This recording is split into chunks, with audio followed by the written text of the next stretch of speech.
¿Lo presentás si quieren, bueno, o presentás, digamos, el ciclo de seminarios?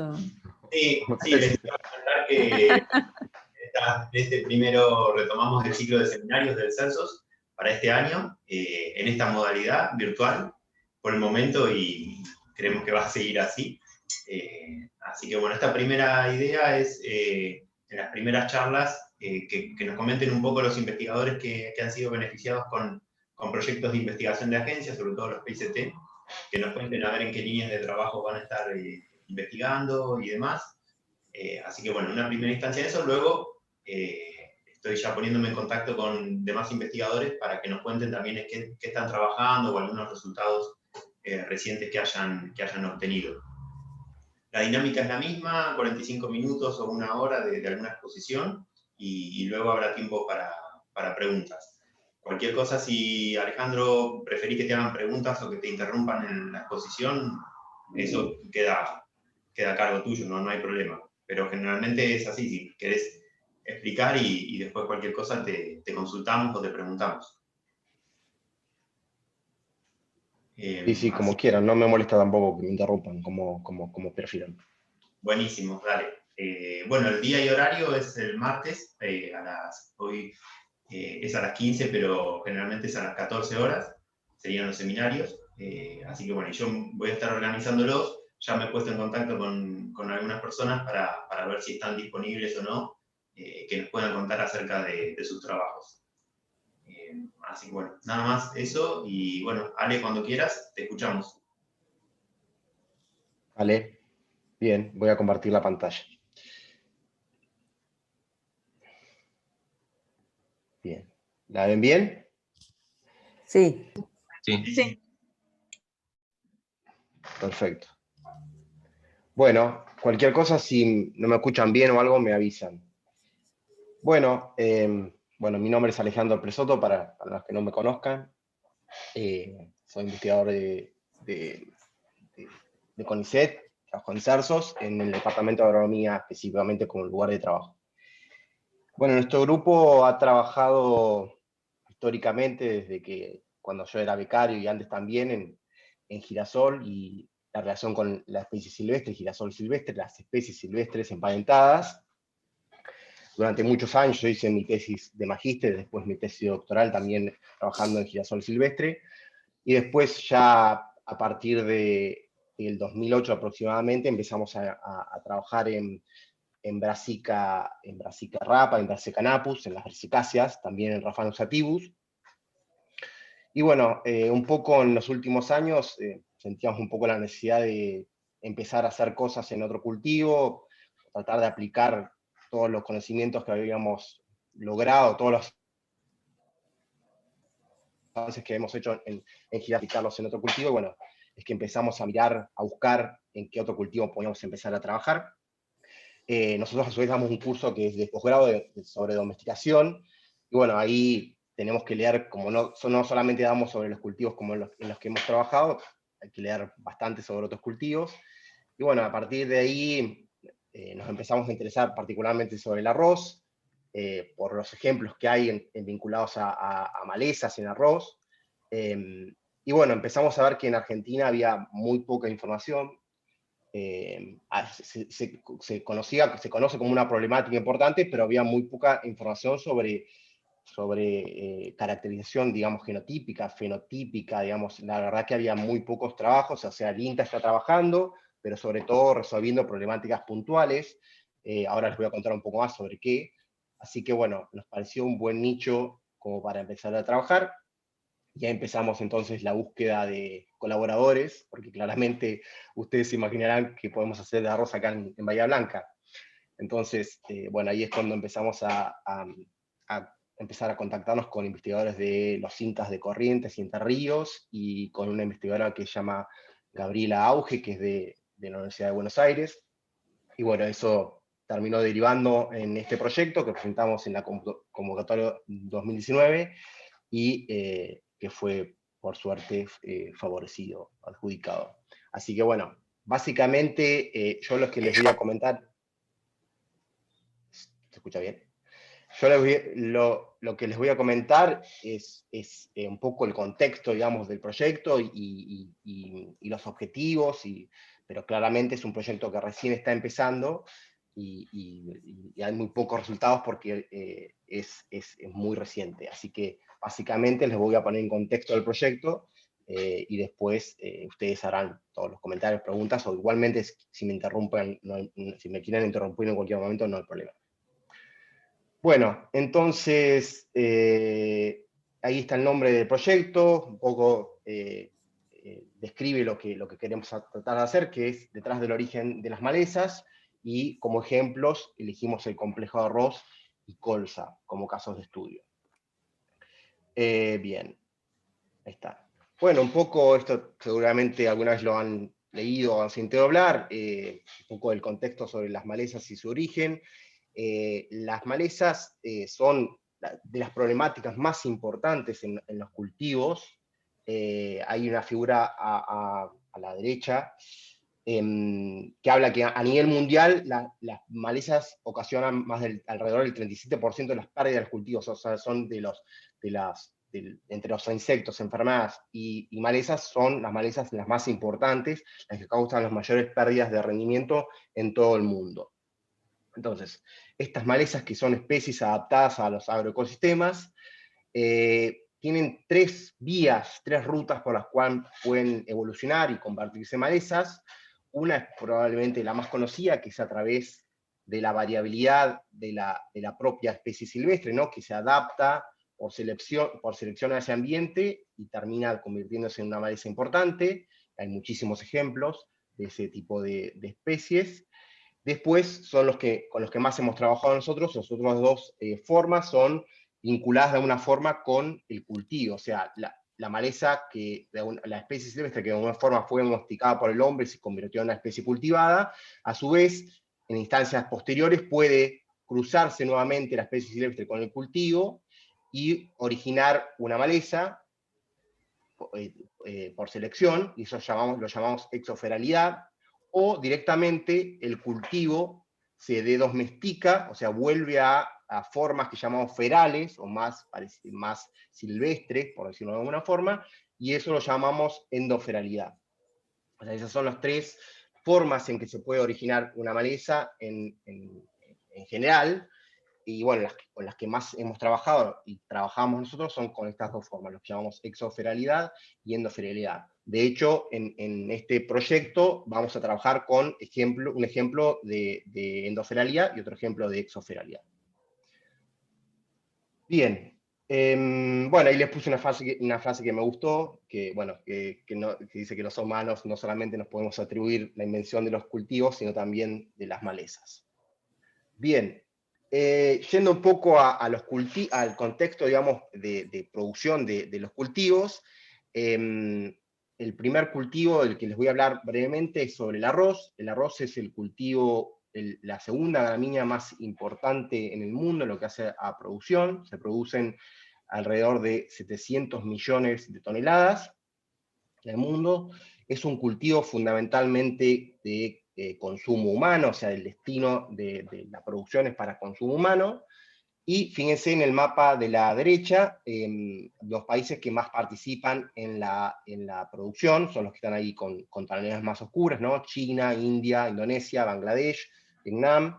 Esos son los 10 países que más participan, y de lo que sería de América Latina, Brasil es el país que más produce, digamos. Bueno, entonces, no solamente es un cultivo de base alimenticia, digamos, sino que en los países, sobre todo asiáticos, representa un porcentaje alto de la dieta calórica, digamos. En algunos países representa más del 60% de las calorías que se ingieren en esos países. Bien, sigo. A su vez, dentro de lo que es el arroz, como conocemos, hay en principio dos cultivados. Uno que fue domesticado en África, que es poco menor conocido, menos disperso también, que es esta especie, Oryza glaberrina, que fue domesticado a través de esta especie que se llama Oryza barti. Entonces, esa especie cultivada básicamente está muy circunscripta a África y no se ha movido, no se distribuye en el mundo como la otra especie. La otra especie, la más conocida, es Oryza sativa, es el arroz que conocemos y comemos normalmente, y que fue domesticada a partir de esta especie que se llama Oryza rufipogo. Ese es el antecesor silvestre. Claramente tienen características muy distintas. La Oryza rufipogo es una especie perenne, aunque hay algunas poblaciones que tienen comportamiento más parecido a un anual. Generalmente tiene porte rastrero, los frutos se caen, o sea, tiene iridescencia, tiene dormición de semillas, o sea, tiene características típicas de una especie silvestre, bueno, y el cultivo todo lo contrario. A su vez, bueno, el centro, los lugares de domesticación están en Asia, y se considera o se cree que hay más de un centro de domesticación, y a su vez en esos lugares donde se domesticaron, hoy actualmente se reconocen distintas subespecies o grupos dentro del arroz, que son los tres que aparecen principalmente en la figura de la derecha. O sea, dentro del arroz tenemos el subgrupo o la subespecie que se llama japónica, que se domesticó particularmente en lo que sería bien el este de China. Después tenemos el grupo Índica, también muy conocido, y el grupo Aus. A su vez, dentro del grupo Japónica, estos grupos están muy bien diferenciados en lo que es tanto morfología, o sea, a través de la morfología y a través también del genotipo, ¿no? Están muy bien diferenciados entre ellos. A su vez, dentro de lo que es el grupo Japónica, se pueden diferenciar lo que se llama el tropical o el templado, de lo que es Japónica, o sea, adaptados bien a ambientes distintos, un ambiente tropical o un ambiente más templado. Y a su vez hay otro grupo, subgrupo más pequeño, se llaman aromáticos, que se considera que es un híbrido entre Japónica y Aus. O sea que este es el complejo cultivado, ¿no? Está muy segmentado, digamos, no hay un solo cultivo, sino que hay muchos subgrupos. A su vez, dentro de cada subgrupos hay, por supuesto, cultivares, ¿no? Bien. Sí, a ver. Ahí está.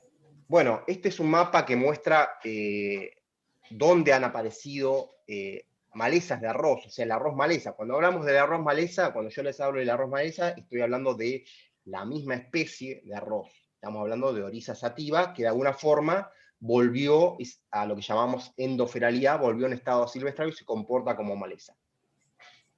Entonces, como ven, todos los puntos rojos es donde se han encontrado malezas de arroz en el mundo. Fíjense que están bastante distribuidas.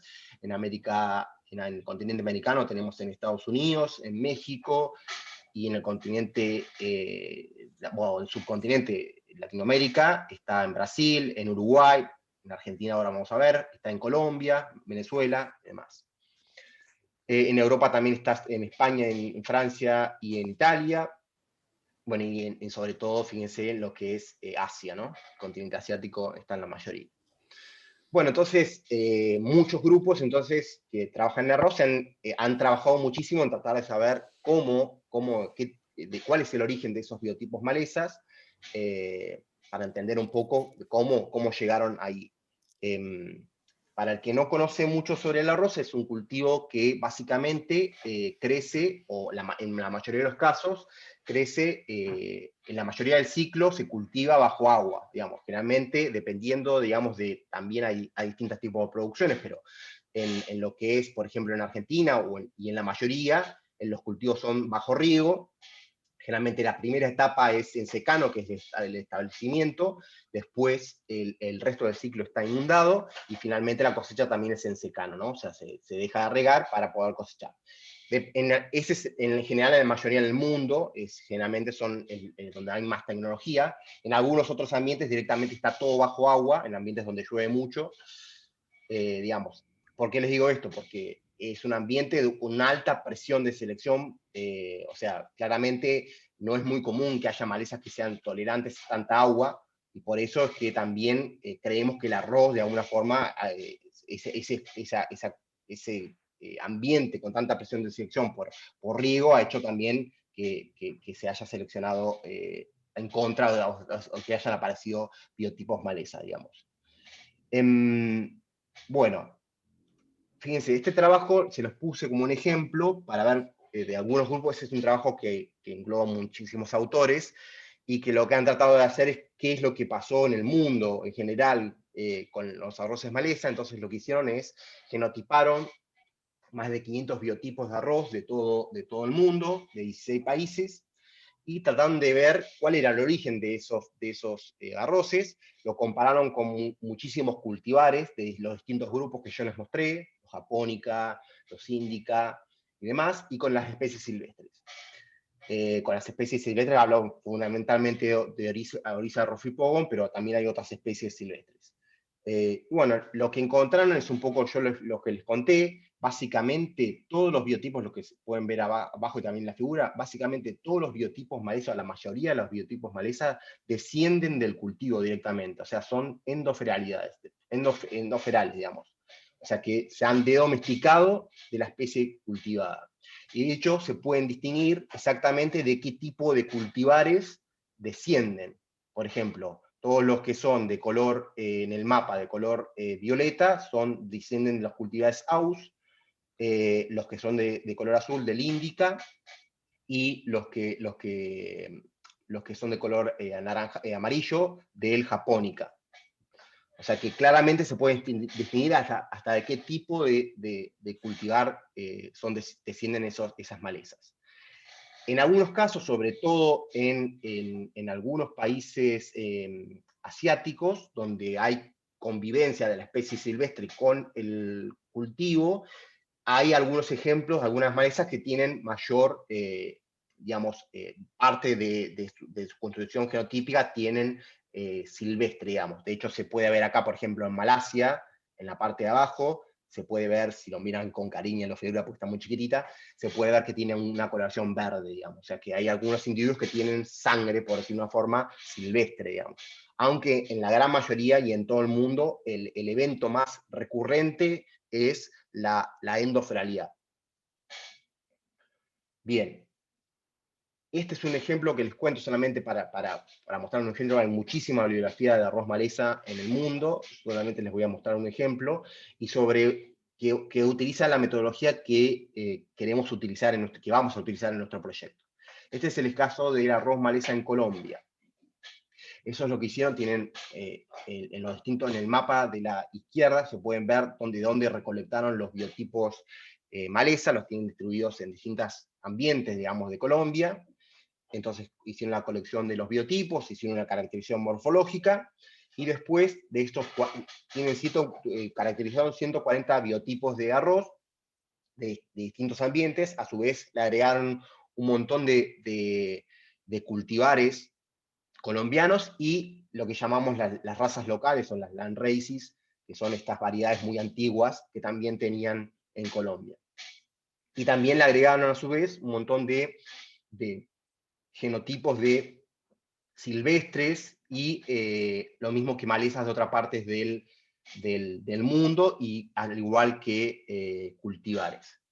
Entonces, bueno, básicamente lo podemos ver bien en la barra, digamos, bien de la derecha, de las tres barras de la derecha es la que se crea, se separan bien porque son más grupos. Se puede ver perfectamente que todos los biotipos maleza de Colombia, que son estos que están bien separados, ¿no? Estos que están acá, descienden fundamentalmente de cultivares de tipo índica, que es el color medio violeta claro, por decir una forma, y también tienen parte de lo que sería el Aus, que es este azul que está acá. O sea que todos estos biotipos entonces colombianos son una mezcla en mayor o menor proporción o serían híbridos entre Aus, sangre Aus e índica. Y lo interesante, digamos, de lo que hablan de este trabajo es que entre los cultivares que ellos tienen, que crecen en Colombia, no hay cultivares Aus, sino que hay fundamentalmente índica. Entonces, una de las hipótesis que ellos postulan al final del trabajo es que han traído semilla contaminada, probablemente de Estados Unidos, donde sí también hay malezas Aus, o de algún país asiático, y eso se contaminó y se dispersó y se cruzó con los materiales índicas que ya estaban ahí en Colombia. Bueno, entonces, este trabajo es muy significativo y bueno, muestra un ejemplo en un país donde todos los materiales, todas las malezas son descendientes del cultivo. Bien, pasemos ahora al otro cultivo con el que vamos a trabajar, que es la colza. La colza es, a diferencia del arroz, es un cultivo a nivel mundial que se produce en mucho menor escala. Está acá en color rojo, ¿no? Se produce ya un 10% de lo que se produce el arroz en el mundo, alrededor de 70 millones de toneladas. Pero, sin embargo, es un país eso. Es un cultivo muy relevante en lo que hace a producción de aceite. Es el tercer aceite en importancia, luego del aceite de palma y de soja. De hecho, es el segundo si hablamos de especies anuales, digamos, ¿no?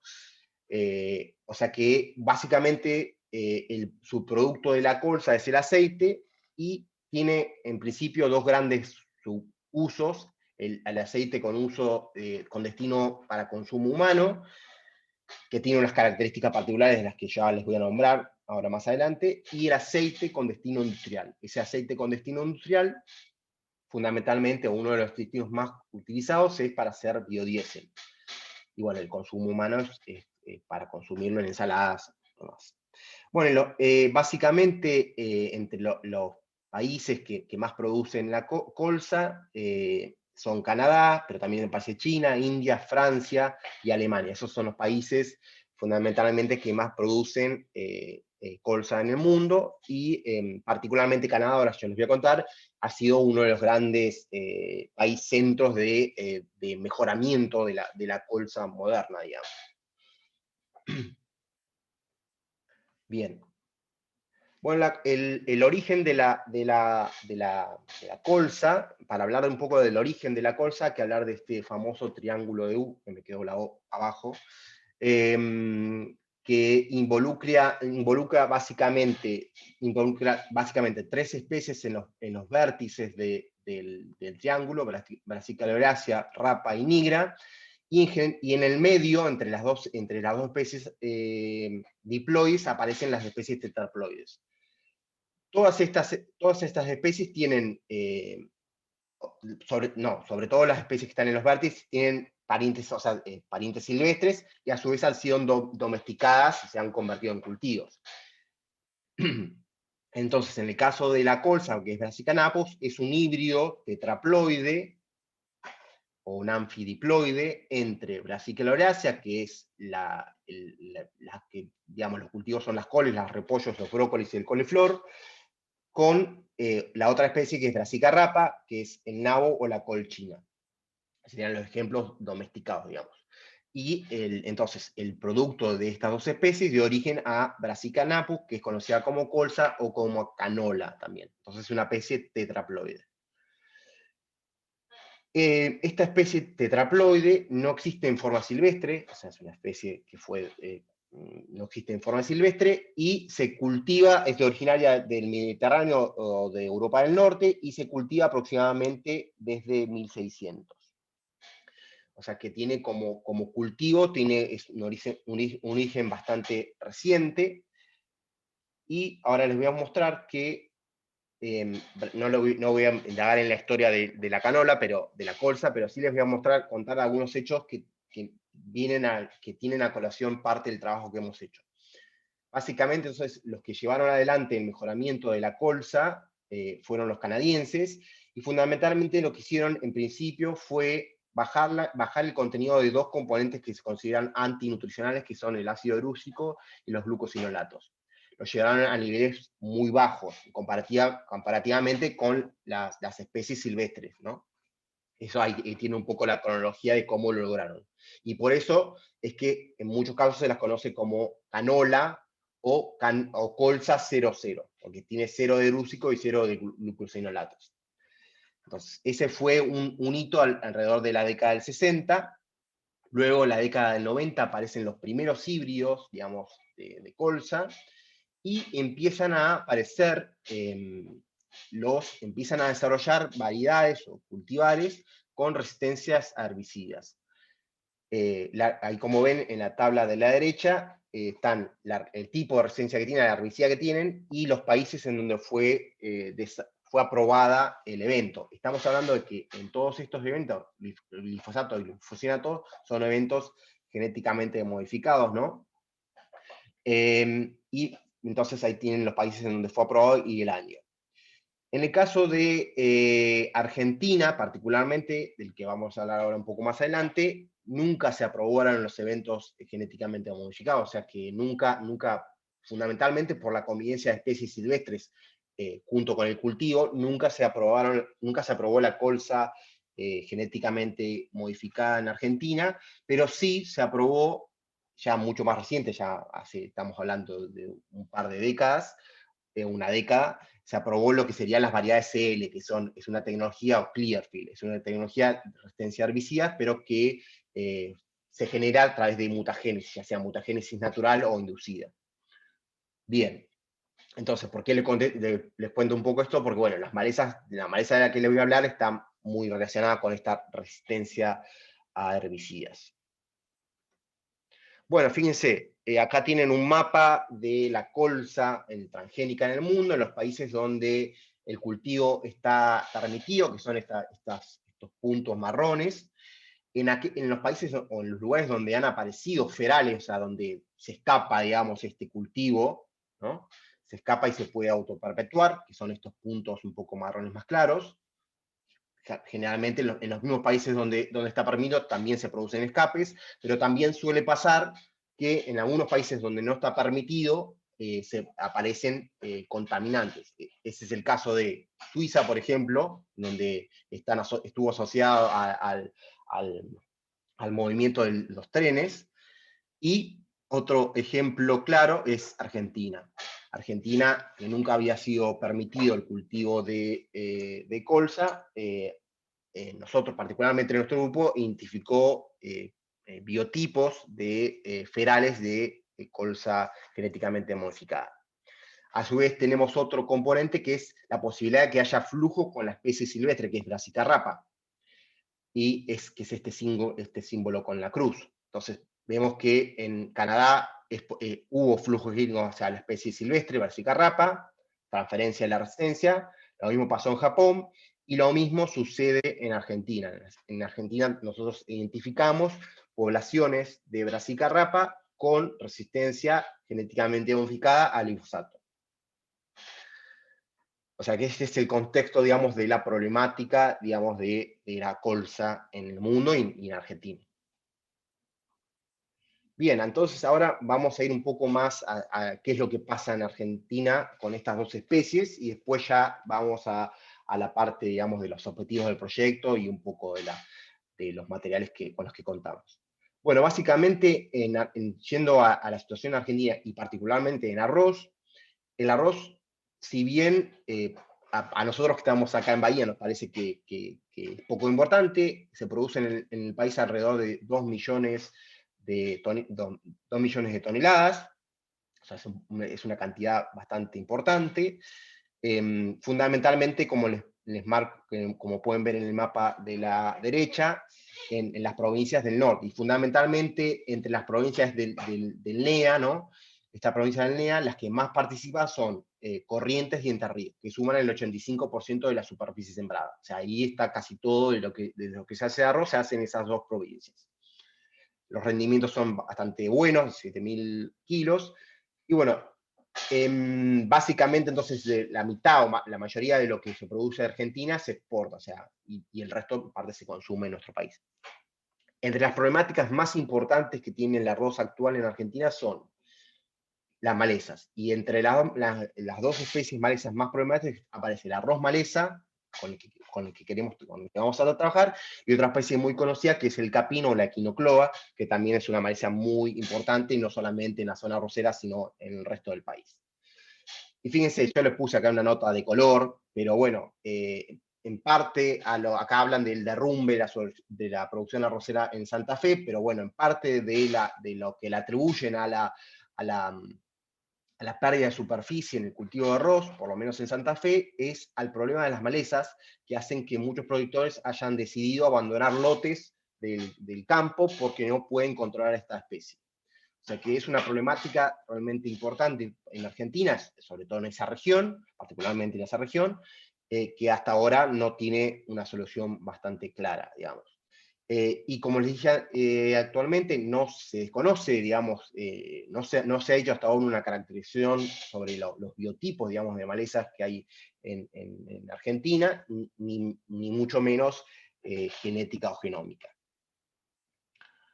Bien, para complicar un poco la situación y para tratar de solucionar, digamos, o para tratar de paliar el problema del arroz rojo, como le llaman también en Argentina, o arroz colorado, que es esta especie de maleza, lo que hicieron es, desarrollaron materiales, más de uno hay, cultivar SL, o sea, con esta tecnología de resistencia herbicida. Y como hemos visto en otros cultivos, lo que sucede después de algunos pocos años de alta presión de selección, y además con la posibilidad de que haya flujo, en este caso, entre el arroz cultivado y el maleza, es que aparecen de vuelta arroces con malezas con resistencia a herbicida. Fíjense que el primer cultivar CL, que se llama Puitainta, fue liberado en 2005, y en 2013, la tabla que pueden ver a la izquierda, este es un trabajo que encontré del INTA Corrientes, que hacen en 3 provincias, distintos lotes, y ven el porcentaje de plantas sobrevivientes al herbicida. Fíjense que el porcentaje de sobrevivencia o resistencia es altísimo, ¿no? Estamos hablando de, sobre todo en Corrientes, en Santa Fe, de más del 80%. O sea que ya, eso fue en 2013, claramente esto siguió evolucionando, y hoy por hoy, ahora les voy a mostrar algunos, después les voy a comentar algo sobre algunos resultados preliminares, la gran parte de los biotipos que hay disponibles tienen resistencia a herbicidas. Bien. Por el caso de la colza, ¿se acuerdan que yo les he contado que se produce alrededor de 70 millones de toneladas en el mundo? Bueno, en Argentina el cultivo siempre tuvo una superficie muy escasa, muy baja. Acá tienen el caso de los últimos 3 años, que es alrededor de 40.000 toneladas, pero ha llegado a superar las 120.000 toneladas, pero sin embargo siempre es considerado un cultivo menor, digamos, en lo que hace a superficie y a producción. Nunca, por distintas razones, nunca logró adaptarse, nunca fue cultivado a escala como otros cultivos. Fundamentalmente se produce, o la mayoría se produce en Buenos Aires, pero también participan Santa Fe, después Entre Ríos, Santa Fe y después Córdoba. Esas serían las provincias que más participan en la producción. O sea, esa es un poco la situación de la colza en Argentina. Pero si nos vamos a las especies relacionadas, o sea, las especies silvestres vinculadas con el cultivo, la situación es totalmente distinta, ¿no? Hay muchísimas especies silvestres de este género de Brassicaceae, o de las crucíferas, algunas de las cuales son adventicias y otras que son endémicas, y a su vez hay 31 especies que se consideran invasoras. Muchas de estas son muy conocidas, como puede ser el nabo, que es Brassica rapa, el nabón, Irfeldia encana, bueno, Diprotaxis, que es la flor amarilla, y la bolsa de pastor. Esas son las especies más significativas. Y bueno, también, a su vez, dentro de lo que es de las especies cultivadas, tenemos, de los cultivos, digamos, dentro de esta especie, tenemos a la colza, canola, a hortícolas como puede ser el rabanito, o la brassicaloerácea, y forrajeras. Hoy por hoy encontramos cada vez más, sobre todo en estos últimos años, aparecen la posibilidad de utilizar algunas especies como lo que llaman cultivos de cobertura, por ejemplo, que es una situación que trata de paliar un poco la problemática de las malezas, entre otros efectos que tiene. Y entre las especies con las que se están trabajando son Brassica rapa y Raphanus sativus, o sea, como especie, como cultivos, digamos, de cobertura. Digamos. Bien, y bueno, entre las especies con las que nosotros más hemos trabajado son fundamentalmente Brassica rapa y Raphanus sativus. En este proyecto nos focalizamos en Brassica rapa, y bueno, Brassica rapa siempre ha sido una maleza, aproximadamente desde la década del 30 se la conoce como una maleza en nabo, como una maleza importante, sobre todo en los cultivos de fina. Pero hasta unos cuantas décadas atrás era una de las malezas, digamos, eran malezas de fácil control, digamos, englobaban dentro, llamamos las crucíferas, se controlaban fácilmente con un herbicida que es muy, muy conocido, que es el 2,4-D. Pero en los últimos años ha crecido, digamos, esta problemática de las crucíferas, fundamentalmente de nabo, asociado a la resistencia a otros herbicidas. Y acá es donde entra un poco lo que yo les comenté recién de los cultivos, cómo el cultivo de alguna forma le ha transferido la resistencia a la especie silvestre. Y bueno, acá un poco lo que muestra el mapa es la distribución de las especies en el país, y por ejemplo, Brassica rapa o el nabo, esta especie que le dio origen a la colza, está distribuida en todas las provincias del país, o sea, tiene una amplia distribución en Argentina. Bien.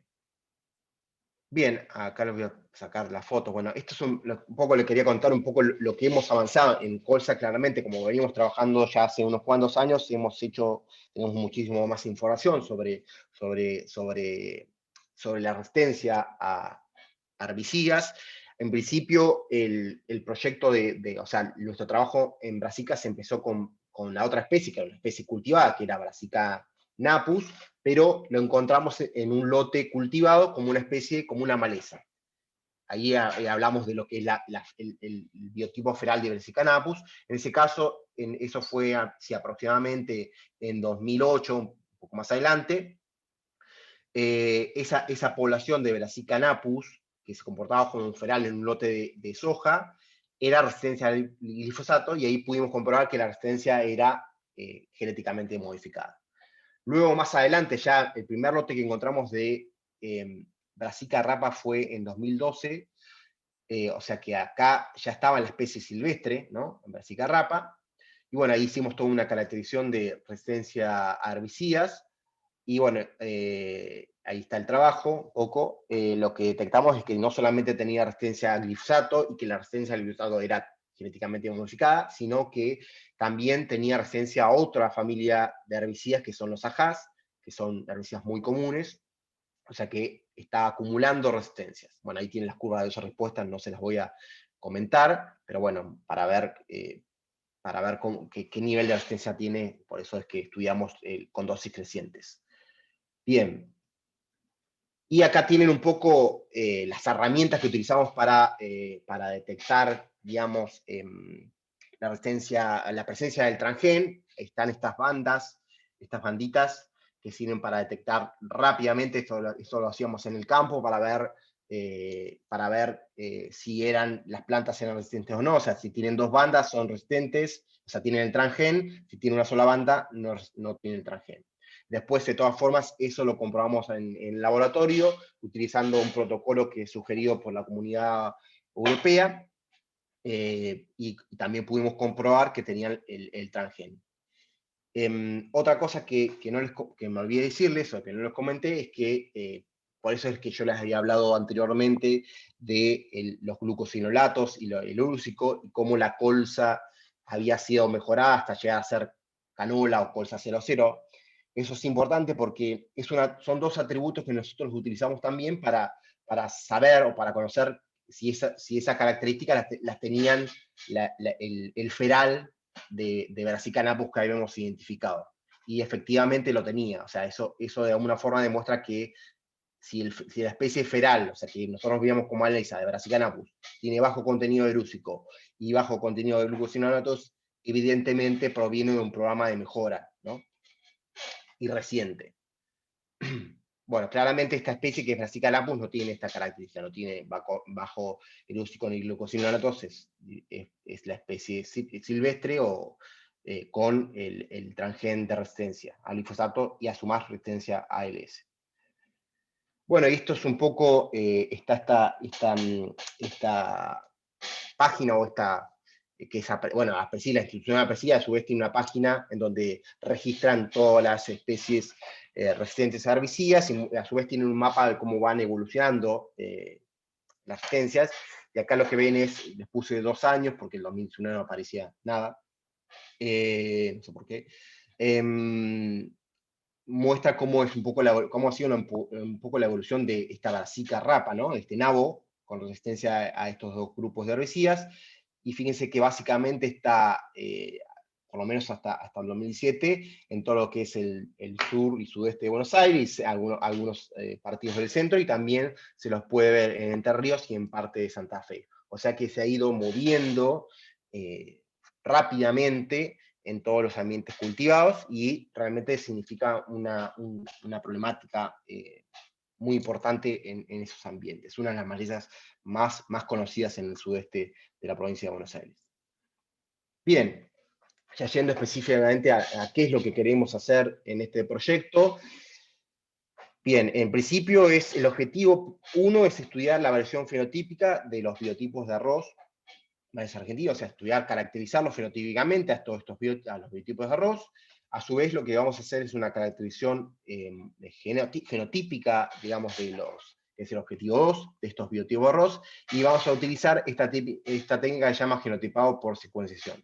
Esta parte de la caracterización, ahora se los voy a mostrar después, la vamos a hacer en Estados Unidos. O sea, con una colaboradora que trabaja en Estados Unidos, que es Ana Caicedo. El tercer objetivo es estudiar la variabilidad fenotípica ahora de los biotipos maleza de nabo, y la idea es compararlos con materiales cultivados y silvestres de distintos orígenes, y lo mismo vamos a hacer una caracterización molecular de estos biotipos a través de marcadores, en principio a través de marcadores microsatélites nucleares y de cloroplasto. Y finalmente, otra pata del proyecto es ver cómo el efecto, lo que llamamos efectos transgeneracionales, o el efecto del ambiente, como pueden ser la temperatura y la radiación, tiene un efecto sobre la dormición y la persistencia de las semillas, tanto en arroz como en los biotipos de nabo, digamos. O sea que ahí vamos a trabajar un poco con lo que es la dormición y la persistencia de las semillas, y viendo cómo las temperaturas en el ambiente materno pueden modificar ese comportamiento. Bueno, brevemente les digo básicamente cuál es el material con el que contamos. Bueno, el INTA Corrientes y también la INTA Concepción de Uruguay, que están en Entre Ríos, durante una serie de años han colectado biotipos de maleza que lo tienen en su banco, y actualmente esa colección está, la mayoría de los biotipos están acá en Bahía Blanca. O sea que contamos con una colección de más de 100 biotipos malezas de arroz proveniente de Corrientes, Entre Ríos y Santa Fe. Y a su vez contamos con, en principio, más de 10 cultivares de arroz, pero también tenemos acceso a la red de cultivares de INTA, así que podríamos contar con más cultivares. Y en lo que hace a colza, contamos con 47 poblaciones de Brassica rapa y Napus, aproximadamente 30 o un poco más de accesiones fueron traídas a través de Luzda, o sea, traídas al barco de Raumplasma de Luzda. 10 son silvestres y cultivadas de Brassica rapa, 10 cultivadas de Brassica napus de distintos países, y entre esos países están los países, ¿no?, donde tenemos, digamos, donde hay colza o colza transgénica, ¿no? Y a su vez tenemos, en principio, 17 poblaciones argentinas, 12 de Brassica rapa y 5 de Brassica napus cultivadas y ferales. Ese es un poco el material con el que vamos a trabajar. Bien, y les muestro ahora, ya finalizando un poco, no quiero seguir aburriendo, un poco qué es lo que estuvimos haciendo en este tiempo, digamos, desde que empezamos a pensar el proyecto, que fue en 2019, hasta ahora ya estamos de alguna forma trabajando, hemos avanzado. El año pasado, a pesar de que el año complicado, pudimos avanzar. Básicamente lo que estamos haciendo, de hecho las plantas todavía están acá en el invernáculo, hicimos una generación de semillas, los biotipos de arroz, o sea, de esa colección lo que hicimos fue sembrar en estas macetas semillas. Hicimos dos semillas por maceta, y lo que estamos haciendo es tratar de, además de generar semillas, purificarlas, porque la semilla se había colectado como un bulk de panoja, y lo que estamos tratando de hacer es separar y solamente cosechar por panoja, tratando de que no haya de alguna forma más de un biotipo dentro de una bolsa de semillas. O sea, eso es lo que estuvimos haciendo, estamos ahora. Fue en parte todo un desafío, porque la verdad que no sabíamos cómo iba a ser el arroz en Bahía Blanca. Al principio parecía algo impensado, y menos en un invernáculo, y la verdad que nos llevamos una grata sorpresa, porque las plantas crecieron muy bien, se adaptaron muy fácilmente al invernáculo. Obviamente que está completamente regado todos los días, y las plantas crecieron rápidamente, fructificaron, y ya tenemos algunos biotipos que ya estuvimos cosechando y tenemos semillas. Y acá tienen, por ejemplo, les muestro agarré dos grupitos, dos biotipos contrastantes de semilla para mostrarles un poco que hay variabilidad, y hay muchísima variabilidad en los biotipos maleza que hemos visto. Fíjense, por un lado, que yo lo vinculo más con algo más asilvestrado, ¿no? Un fruto de color oscuro, negro, con aristas bien largas, ¿no? Y por el otro lado tenemos otro biotipo maleza que parece prácticamente un arroz, ¿no? Está sin aristas, es de color claro, ¿no? Uno, si le saca la cobertura, aparece el color blanco del arroz típico, ¿no? Bien, o sea que hay una variabilidad, en principio lo que hemos visto, que hay una variedad enorme morfológica, y ahora hay que ver qué es lo que pasa a nivel de genotipo. Este es otro ensayo que estuvo haciendo en paralelo en el INTA de Concepción del Uruguay. Lo que se hizo acá es trabajar un poco con el objetivo 4, ¿no? Es empezar a ver cuál es el efecto de las temperaturas sobre la dormición. Entonces acá se hicieron dos tratamientos distintos. Uno es con una carpa, digamos, con nylon, donde la temperatura subía aproximadamente 10 grados más, y en la otra sin el nylon, y para ver cómo se forman los granos en esos dos ambientes distintos, y después cómo es la dormición y persistencia. O sea, ahora recién están terminando de cosechar, o están cosechando los ensayos. Y acá tenemos esta investigadora, se llama María Crepi, que es una de las investigadoras, digamos, con la que más, digamos, le dimos forma al proyecto. Que acá también está María. Bien. Y este es ensayo, a su vez también en paralelo, en Corrientes, es un ensayo de resistencia a IMI en los biotipos de arroz. O sea, de esta misma colección que la tienen ellos en Corrientes, lo que hicieron es, hicieron líneas con los distintos biotipos, y aplicaron una doble dosis de herbicidas IMI para ver de esa colección de más de 100 biotipos cuántos tenían resistencia a herbicidas, y sorpresivamente más del 60, cerca del 80% de los biotipos eran resistentes, o sea que es un número extremadamente alto. Y ahora con estos biotipos, lo que están haciendo ahora, el grupo, digamos, de Corrientes, es van a extraer hojas para extraer después ADN, y van a tratar de buscar las mutaciones específicas del cultivo, o sea, para ver si, digamos, la resistencia fue a través de flujo con el cultivo, o a través de selección por fuerte aplicación de herbicida, ¿no? Una mutación distinta a la cultivada. Bien, y en lo que, bueno, en Brassica, Napus y Rapa, ya les conté algunos resultados, estamos más avanzados, pero bueno, acá les muestro una imagen del campo experimental nuestro, en donde se hizo el primer año de caracterización fenotípica de las poblaciones de Brassica Rapa. Acá hay poblaciones de distintos orígenes, de Brassica Rapa y Napus. Este ensayo se va a volver a repetir, y digamos, este va a ser un poco el material de partida para hacer después la caracterización morfológica, genotípica, digamos, de las poblaciones. Bien, ya estoy terminando, les cuento un poco que claramente hay un grupo detrás de esto, un grupo grande, por suerte, que surgió bastante rápido, se formó, y realmente estamos trabajando por ahora muy bien.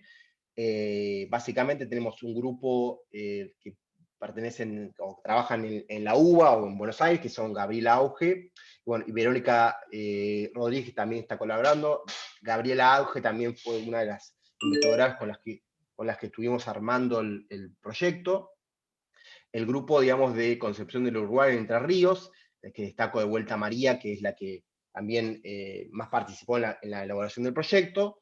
Después el grupo de Corrientes, en el que destaco a Daniel, que fue Daniel Kruger, es el que hizo parte, y Laura Fontana, los que hicieron la colección, digamos, de los viajes de colección de los biotipos. También hay otros investigadores. Me apareció Y después... Sofía Olmos hizo la tesis acá. Sí. Y después está Ana Caicedo, que es, digamos, nuestra investigadora, nuestra pata en Estados Unidos. Ana es una investigadora que ha trabajado muchísimo en arroz, también trabaja en tomate, y es la que ha caracterizado todos los arroces con esta técnica que se llama GBS, ¿no? Genotipado por secuenciación, y por eso es que con ella vamos a hacer esa parte, digamos, de genotipado en los arroces.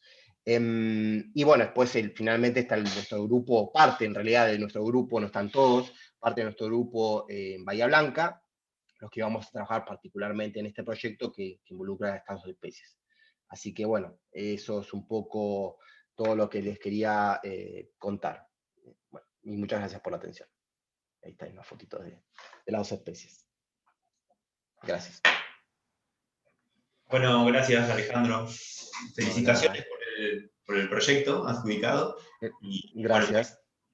Bueno, Yo estoy apurada porque tengo otra reunión, pero quería felicitarte, me encantó el proyecto, me parece Gracias. lindísimo, y bueno, espero que lo puedan hacer muy bien acá en el CERSUS, no me cabe duda de que lo van a hacer. Me pierdo las preguntas, pero me tengo que meter en otra reunión. Muchas gracias y Bueno, realmente gracias. felicitaciones a todos. Gracias.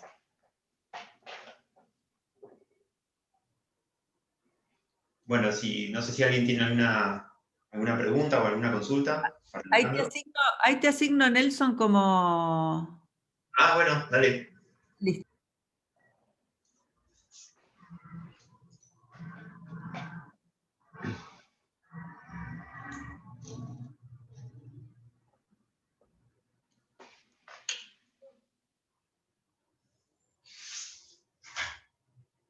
Bueno, yo te quería preguntar Sí. de cositas Dale.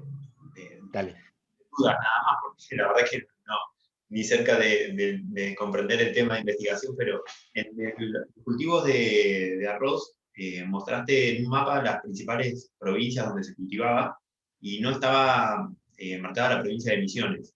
¿No se cultiva directamente o la incidencia es muy poca y no estaba representada en el mapita? No, que yo tenga idea, no se cultiva en Misiones, no hay cultivo. Y capaz que si hay, como vos digas, sea muy baja escala. No está entre las provincias que más se cultiva, definitivamente no. ¿Y en Brasil, en el sur de Brasil, sí se cultiva? ¿O En más Brasil se cultiva, en Uruguay se cultiva. De hecho, algo también no les comenté es que también estamos en contacto con un investigador uruguayo, se llama Juan Rosas. Él estuvo haciendo toda la caracterización de resistencia a los biotipos uruguayos, porque ellos también tienen la problemática de la resistencia a herbicidas. De hecho, con él vamos a trabajar y hacer la caracterización de la resistencia a herbicidas. Él tiene, digamos, ya tiene puesta a punto la técnica de identificación de las mutaciones, así que lo que vamos a hacer es todas las muestras que se colectaron en Corrientes de hojas se van a enviar a Uruguay y él se va a encargar de hacer esa caracterización. Pero sí, hay en Uruguay y hay en Brasil, sí. Claro, sí, me llamaba la atención eso, que en Misiones no hubiera, y quizás las condiciones son muy similares a lo que es el norte de Corrientes, a pesar de que, bueno, la yerba mate se cultiva mucho, pero en Corrientes también, entonces por eso me llamaba la atención. Si era algo más Sí, climático. no creo que sea una razón climática, debe haber algunas otras razones que no sean, pero el ambiente es muy similar, sí, a Corrientes y Misiones es muy parecido, sí, sí. Básicamente lo que necesita el arroz es agua y temperaturas. Claro. Temperatura sobre todo es fundamental y agua. Claro. Y después, ¿de qué manera desplaza digamos, la forma silvestre del arroz al cultivado? O sea, ¿de qué manera se expande? ¿O le va ganando en el nicho para que, como decías, que tenían que dejar los campos, abandonar los campos directamente porque no lo Sobre podían? todo, sí, bueno, generalmente todas estas malezas que están tan adaptadas tienen una tasa de crecimiento que es igual o mayor más rápida que la del cultivo. Entonces, a veces también empiezan a emerger antes que el cultivo. Al principio son prácticamente indistinguibles porque si uno ve, nosotros las tenemos ahora en el vernáculo, morfológicamente son completamente en el estado vegetativo indistinguibles. No hay forma de darse cuenta si es una maleza. Obviamente que el que es experto te va a decir seguramente que la maleza tiene un color más claro o tiene alguna forma distinta, pero son muy, muy fácilmente de confundir. De hecho, una de las problemáticas asociadas al arroz maleza en la era nueva ha sido la mecanización, porque antes, sobre todo, antes se hacía, sobre todo en Asia, toda la siembra en forma manual. Entonces, la persona que trabajaba con las plantas reconocía la maleza del cultivo. No había tantos problemas con la maleza. Una vez que se mecanizó, ahí se perdió todo tipo de control, y ahí aparece entonces la problemática de la maleza como algo globalizado, ¿no? Bueno, entonces, estas malezas tienen generalmente altas tasas de crecimiento, más rápida que el cultivo, no se mimetizan con el cultivo, y te das cuenta de la problemática cuando tenés la panoja, que es generalmente más alta que la del cultivo y de otro color. O sea, que cuando ya es tarde, ya no puedes ni siquiera hacer algún tipo de control, porque está en un estado muy avanzado. Entonces, eso, además de la pérdida que podés tener atribuidas a la competencia del rendimiento, después es muy castigado en la industria, porque vos imaginate que el arroz, uno asocia a la calidad de arroz al color blanco. Entonces, el arroz ese tiene el color rojo. Adentro de las cáscaras es rojo. Entonces, cuando uno cosecha, no queda otra que cosecharlo todo junto, hay que hacer un proceso de limpieza, y muchas veces lo que tienen que hacer es como un pulido de esa semilla para sacarle esa parte blanca, y eso genera una pérdida de rendimiento no solamente del cultivo, digamos, o sea, están puliendo no solamente la maleza, sino el cultivo. Entonces realmente impacta sobre la calidad del cultivo y sobre el rendimiento. Claro, sí, sí. Bueno, no, yo no tengo más consultas. Bueno, gracias. Hola, buenas tardes. Hola, Diego. Yo te quería hacer una acotación nada más, que vos sabés que yo estuve en el 99, en el año 99 en Costa Rica, y ellos tenían el mismo problema que está diciendo vos. O sea, semillas de arroz. Estuvimos recorriendo, yo fui a un curso, estuvimos recorriendo un lote que pasaba lo que vos decís, que vos recorrías el lote y eran todos arroces de buena calidad, y después cuando veía que empezaba a salir la espiga, empezaba a salir colorado, y ya no gustaba nada, porque era eso, el precio bajaba drásticamente.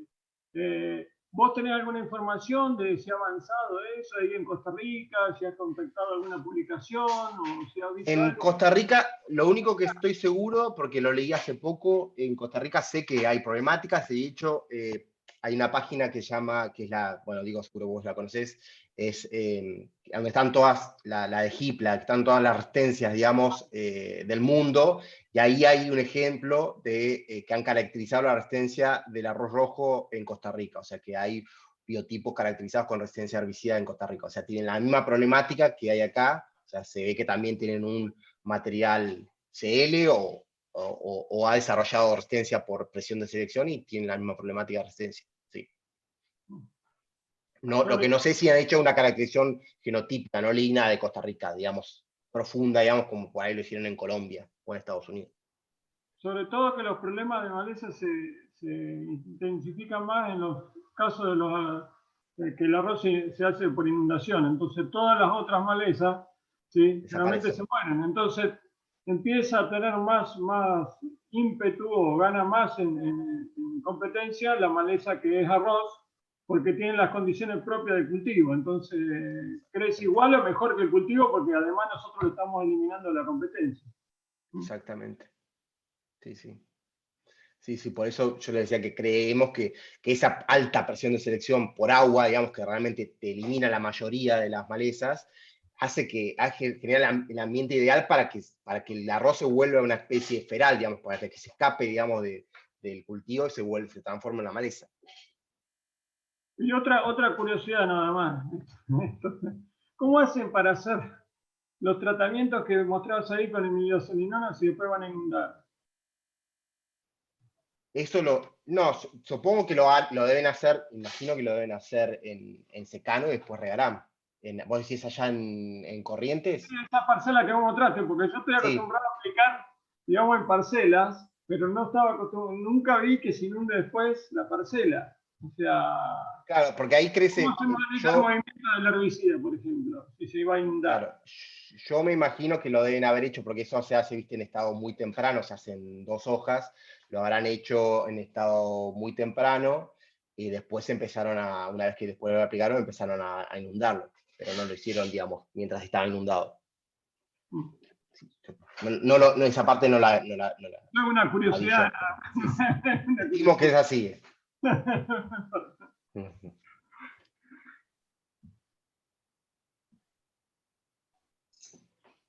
Bueno, si no hay más preguntas, entonces te dejamos, Ale. Gracias Bueno, muchas gracias. No, de nada. por el tiempo. Así que bueno, nos vemos en 15 días. En el próximo encuentro nos va a contar Cecilia acerca de su proyecto, un PICT. Así que nos reencontramos en 15 días. Gracias. Buenísimo. Gracias. Bueno, chao Alejandra, felicitaciones. Hasta luego. Gracias. Chao, nos vemos. Adiós.